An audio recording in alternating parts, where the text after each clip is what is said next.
Assalamualaikum warahmatullahi wabarakatuh. Gus Zamil. Waalaikumsalam warahmatullahi wabarakatuh. Gini wonten pertanyaan dari Indah Laras. Gus, bagaimana hukum berhubungan suami istri tapi belum mandi junub setelah haid, Gus?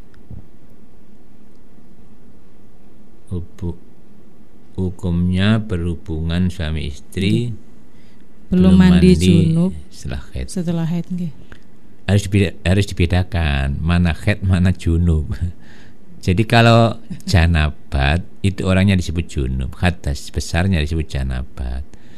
Penyebab janabat itu dua, satu keluar mani, khurujul mani, dua jima, berhubungan suami istri itu namanya janabat.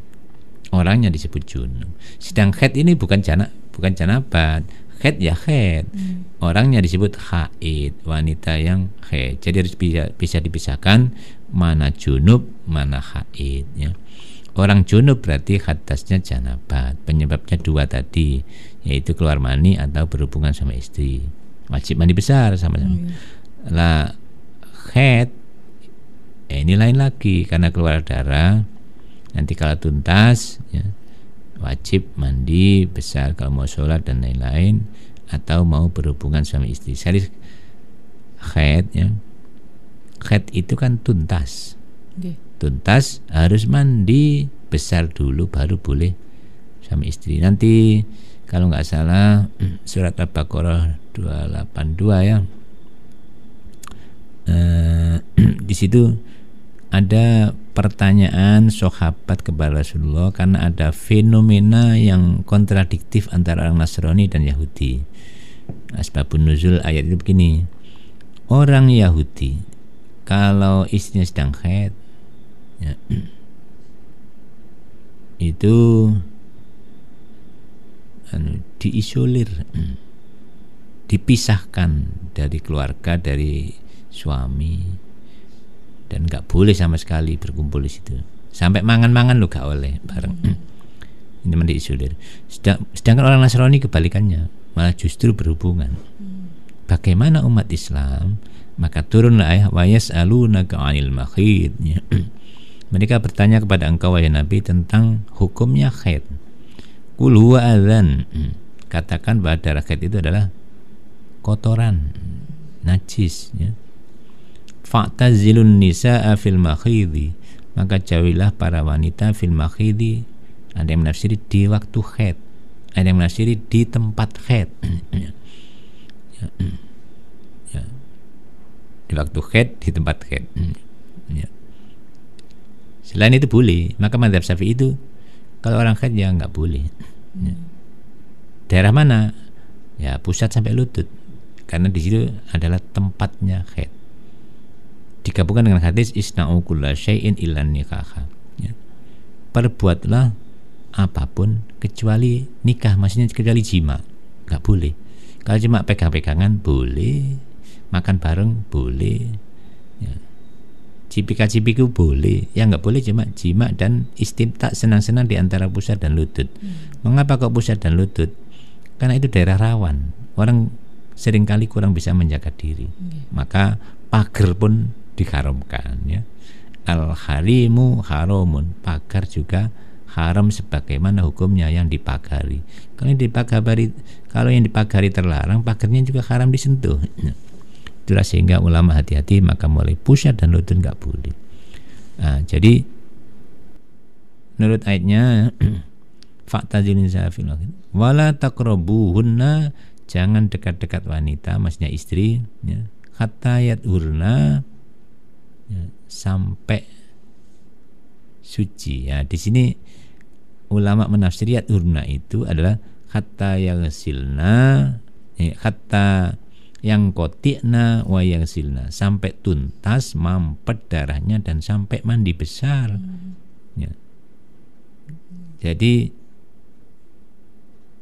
ayat ini adalah diartikan sampai tuntas, mampet dan mandi besar ya. Fa'tain wala taqrabuhunna hatta yadurna. Wa idza tatahharna, kalau sudah bersuci ya datangi semaumu. Fa'tuhunna min haitsu amarakumullah, maka datangi wanita ini sesuai dengan perintah Allah. Jangan macam-macam, jalannya sudah jelas, enggak boleh macam-macam. Nah, itu mazhab Syafi'i seperti itu. Jadi sampai, ini mazhab Syafi'i, saya jelaskan mazhab Syafi'i, sampai tuntas dan sampai mandi besar. Jadi kalau belum mandi besar ya jangan berhubungan suami istri, jangan jima, jangan bersetubuh, enggak boleh. Mandi dulu.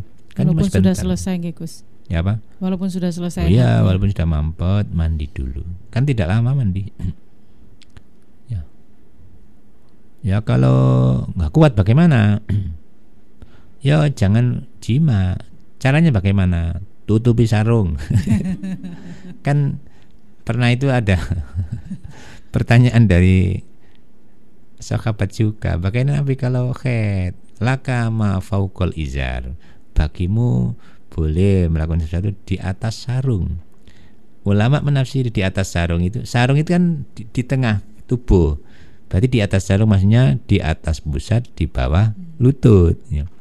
Ada yang menafsiri di atas sarung itu ya benar-benar di atas sarung, ditutupi sarung, terus kerjasama silakan ditutupi sarung.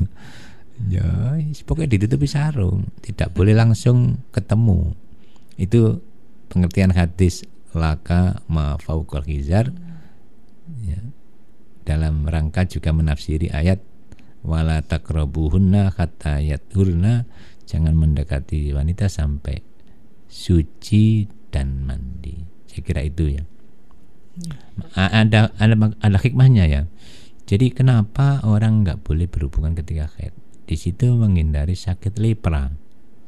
Ya, jadi anaknya kemungkinan kena sakit lepra kalau haid berhubungan, kurang bersih berhubungan itu bisa menimbulkan anaknya nanti kena sakit lepra. Sakit lepra itu kusta itu, jadi biasanya bengkak-bengkak, terus bisa rontok ruas-ruas jarinya, ruas-ruas tubuhnya. Itu namanya kusta. Ini karena berhubungan yang melanggar ajaran syariat, ya, melanggar ajaran agama dan kurang bersih. Maka bersih itu penting. Agama Islam itu ikut wis bener wis paling selamatnya. Suruh mandi itu paling selamat. Mandi yang nggak mungkin kalau nggak resik-resik lah ya, pasti dibersihkan. Di daerah sono pasti dibersihkan ya. Makanya kalau aman jangan melanggar agama. Kalau nggak kuat sarungan sing rapat. Kan mungkin ada manten anyar itu yang pas hari-hari haid kan. Ya namanya manten anyar ya, balik-balik suaminya pesawat siap landing. Ya bilang saja ya ini pokoknya celana sing rapat, sarungan sing rapat aman ya. Dikunci Gus. Kunci gaib. Ya. Situ saya kira itu. Maka saran saya nih manten anyar pilih tanggal yang tidak haid. Jadi kalau nikah, akad nikahnya atau resepsinya pilih tanggal yang dalam keadaan suci, tidak haid. Itu lebih aman, selamat. Saya kira itu untuk pertanyaan kedua, monggo.